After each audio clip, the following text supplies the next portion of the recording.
sit down.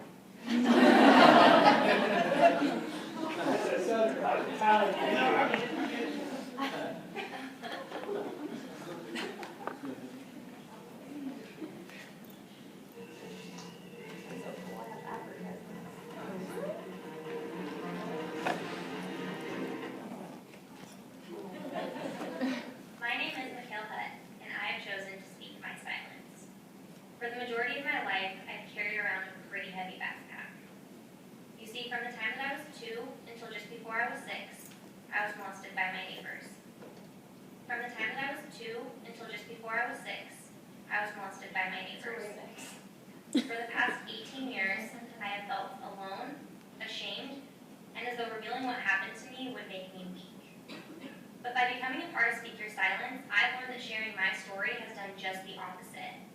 I've been able to unload a lot of the weight from my backpack, receive unimaginable support from the people around me, and change the events of my past from something that used to define me to something that merely happened to me. I'm in a master's degree program at a medical grad school in Arizona.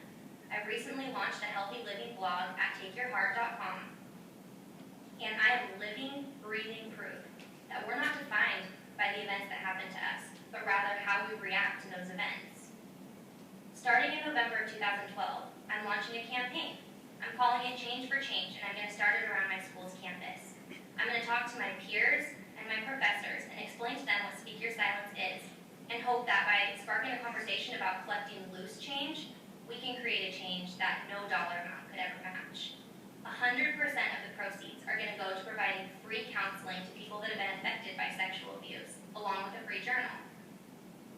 If you're carrying around a heavy backpack, I want you to know that you're not alone. You are not at fault, and you don't have to carry this backpack around forever. Visit speakyoursilence.org for more information about me and my story, or to find out how you can help spark conversation to help yourself or someone you love remove their heavy backpack.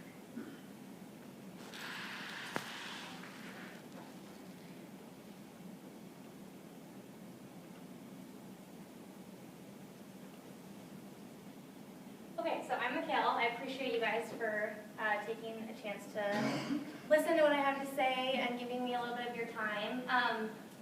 So I first spoke my silence on November 29th of last year, so less than a year ago, and it was in this very classroom with all of my peers and colleagues and professors, and it was the most terrifying thing I've ever done. My voice was shaking, I had tears in my eyes, and that moment right there changed my life. I will never forget it. I will never forget the support that I received after talking to people that I look up to so much, and that something that used to weigh me down could lift me so high. For about half an hour afterwards, I was just like showered with hugs, and people were giving me change out of their pockets, and it was like one of the most amazing things that I've ever had the opportunity to go through. And it actually made me thankful for what happened, not to say that I'm glad about what happened to me, but I was able to reach out to so many people in the process, and within a week alone, I had 11 people come to me and speak their silence to me in 7 days. So it was pretty amazing. People under the same roof as us, people that I go to school with, people that are probably sitting next to me who have no idea that they're dealing with. And that right there, to me, completely changed the reason why I did this. I think initially I was selfish. Like I said in the video, it was for the first 6 years of my life, and I actually didn't remember anything until I was 14, and then all of these foreign memories that I knew were mine but didn't really feel like mine started coming into my mind, and I started to put the pieces together and kind of realize what happened. And I went to counseling for a few years, and it was just still too much for me to deal with, so I piled everything back in my backpack, and I didn't talk about it from the time I was 17 until a little under a year ago. I tried many times, and it ended up just breaking me and kind of making me backpedal a little bit. And then I moved to grad school hoping that I could leave my memories in Boise, Idaho, and they came with me. And I started having flashbacks. I was like right where you are right this second, getting ready to start finals for my first quarter, and I couldn't deal with it anymore. So I decided to go big, and I talked to over 100 people the first time that I spoke about it. And it was amazing. It was the best decision I think I could have made, because for the first time I feel like I kind of took back control and sort of got the reins for my future and was able to sort of move forward with with the right foot forward. Since then, I've been featured in a few articles. I'm one of the main campaigns on speakersilence.org, and I've had the chance to continue sharing my story. And in the process of that, I made a promise to myself and to my family, who unfortunately a lot of my family had to hear about it for the first time under a year ago. My sister didn't know. My mom was one of the only people that knew, so I had to go through the process of telling the people closest to me, which was actually much harder than telling strangers in an audience. So there's been a lot of healing that's occurred since then, a lot of forgiveness of myself and of the people that put me in the situation. And in that process, I've made a promise to myself that I'll never stop talking about it, that I'll never feel ashamed for it, I'll never let the mistakes that somebody else put in my backpack be a weight on my shoulders, because I've really learned that it wasn't my fault and that there was nothing that I could have done, and that I have no reason that I should feel ashamed or guilty, and neither should any of you if you've ever been through anything similar. And I think that this opportunity, even today, just having the chance to do this, has been such a blessing, because I felt some of those same emotions start to well up right before this, that I didn't want to talk about it again, and I didn't want to share it.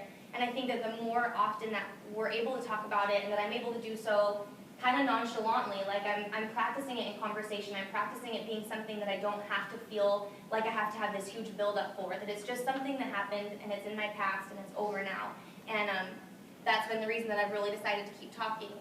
And in turn with that, I had started the website, like I said, in the video, which has been amazing. I've had a chance to reach people in hundreds of countries and all over the world, and had people reach out to me for it. I started writing for bodybuilding.com, which was amazing to have a chance to connect with people in that realm as well. And then, this is kind of unrelated, but in the process with that, I started a clothing brand. So things that I feel like I never would have thought possible became possible, and not because of what happened to me, but because I chose to not let it affect me any longer. And while this kind of stuff might seem unrelated, it was a dream that I never would have pursued had I continued with that weight on my shoulders.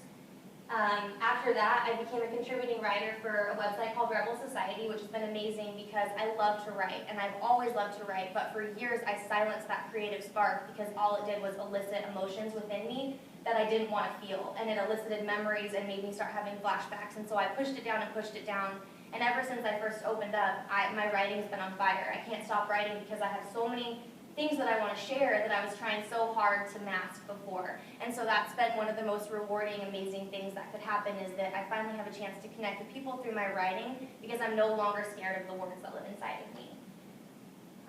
The bottom line for me coming and talking to you today is that every single one of you guys have a backpack on your back filled with things, and they might not be the same as my story, and they're probably not the same as the story of anyone next to you, but everyone has a weight on their shoulder, and everyone's dealing with things. And a year ago today, I was sitting in the same seat as you, and no one around me had any idea. My roommate that is in the same program and lives with me had no idea what I was going through.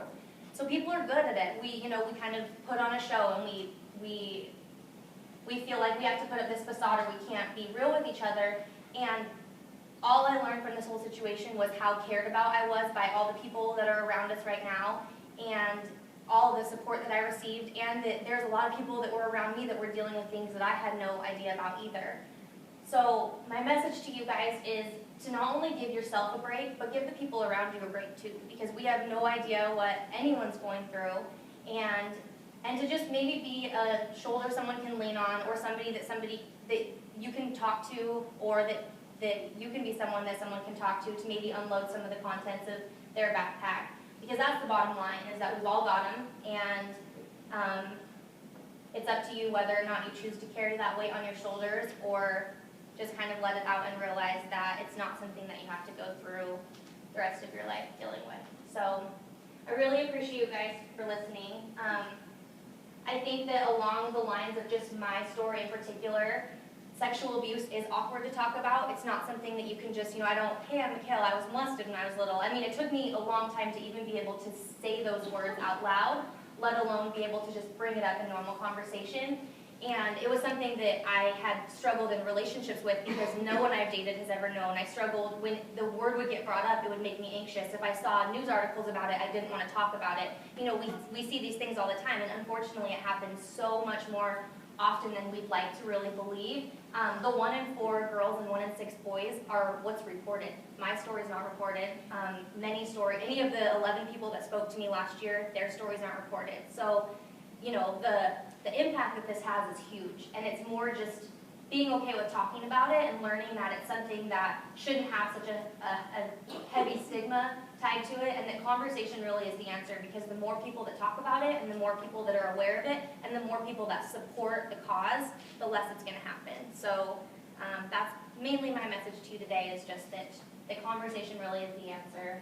And I know I don't know a lot of you, and I hope I get a chance to connect with you all for whatever reason, maybe not just because of this, but I would like you guys all to know too that I'm absolutely an open door. If there's anything you want to talk about, or if you just need to feel like you're not alone. Because I think that was the biggest thing for me when I chose to speak, was that for the first time I didn't feel like I was alone. So every chance I get to talk about it, or somebody to tell me something that they've gone through, is just another chance to realize that we're all going through the same thing. And yeah, I'm so appreciative for you guys for listening, because it helps me more than you guys could ever know. And good luck with finals.